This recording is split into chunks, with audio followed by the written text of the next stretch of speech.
Maman étant plus là, ça lui laisse le chemin libre pour divorcer tranquillement et du coup, ben, on va faire disparaître Octavie, puis on va épouser Poppy à la place. Et c'est ça qui va le rendre impopulaire. Vraiment, c'est là que ça part en cacahuète. On commence à dire qu'il a une vie dissolue, on veut monter des coups et des complots contre lui, sauf que ben lui il le sait et il y a des têtes qui tombent, qui tombent et qui tombent et qui tombent tout le temps. En juillet 64, il y a un gros truc qui se passe, ça va être l'incendie de Rome. Alors l'incendie de Rome, c'est quand même quelque chose parce que bah, ça ravage toute la ville. Et beaucoup de personnes vont dire après coup que c'était Néron qui avait voulu, sauf qu'en fait Néron, il avait un alibi, il était en vacances. Et il est revenu à Rome, et lui aussi, en fait, il a presque tout perdu pendant cet incendie. Et c'est aussi lui qui va organiser tout ce qui va se passer au niveau des pompiers et autres pour finir l'incendie, c'est tout lui qui va l'organiser.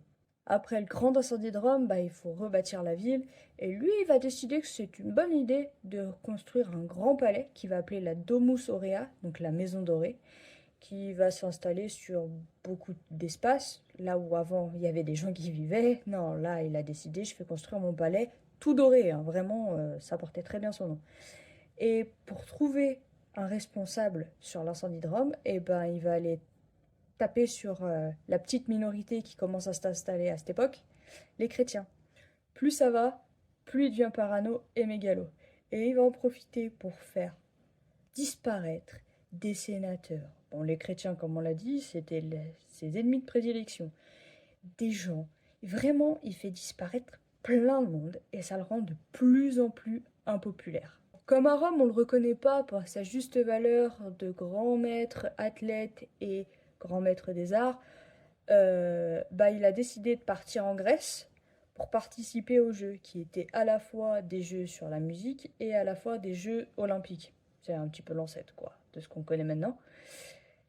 Et ben, comme c'est l'empereur, on va le laisser gagner tout. Par contre, quand il revient à Rome, il n'y a personne pour l'acclamer, hein, vraiment personne. Et plus ça va, plus l'envie de l'éliminer, elle devient grande. Mais elle devient vraiment, vraiment très grande. Et ça, il le capte un peu.